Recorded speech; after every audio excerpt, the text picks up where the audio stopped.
me sa unë kuptoj tani, po bëhet një luftë politike në Iran, ku me sa unë kuptoj është që garda revolucionare do që të instaloj Khamenein, është pak a shumë e njëjta histori me jeniçerët në Perandorinë Osmane, që sillnin sultanin e tyre.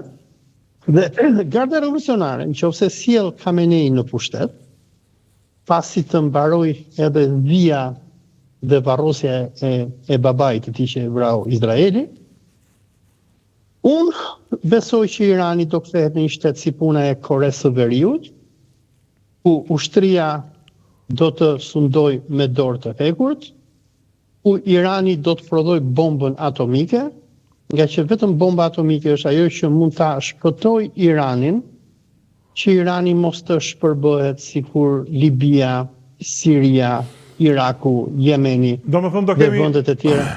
Mendoni që do kemi një ashpërsim të Iranit, jo një demokratizim të tij? Do jetë një demokraci, besoj, e kontrolluar, por mendoj që përpara se të bëhet kjo që po them unë, duhet parë se si do përfundoj kjo luftë që ka nisur ndërmjet Iranit, Izraelit dhe Amerikës. Deri tani lufta, për mendimin tim, po shkon shumë mirë për Iranin, që Irani po përdor bombën ekonomike kundër Perëndimit, duke mbyllur kanalin e Hormuzit edhe duke zhytur cisternat që guxojnë të transportojnë naftë nga vendet arabe. Irani po krijon një bombë, po projekton një bombë ekonomike në Perëndim, dhe nëse Irani vazhdon që të rezistoj ushtarakisht ndaj bombardimeve masive që bën Amerika me Izraelin për ditë, ata po bëjnë masakra në qytete, do të krijohet pas një muaj një bombë e tillë ekonomike në Perëndim që do kemi destabilizim të Perëndimit, se çmimet e naftës do çohen lart e lart. Dhe unë mendoj që kjo është strategjia që Irani po ndjek. Përveç kësaj, nëse keni parë ndjekur luftën që po bëhet, Irani po ndjek gjirin persik.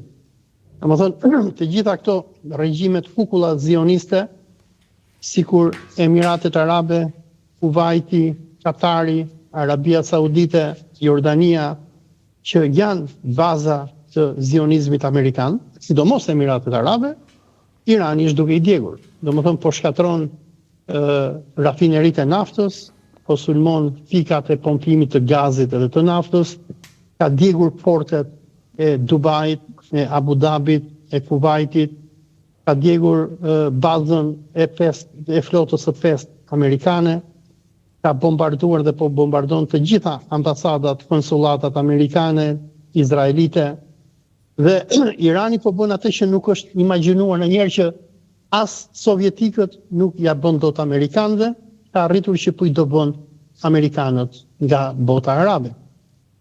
Departamenti i Shtetit në Amerikë, biles po ndiqja edhe Marco Rubio ndje, amerikanët janë në panik, janë duke evakuuar qytetarët e tyre nga parajsa e Dubait dhe Katarit, ku ata merreshin nga Arabi Saudite, ku ata merrin nga $10,000 në muaj dhe i komandonin beduinët arab çfarë të bënin.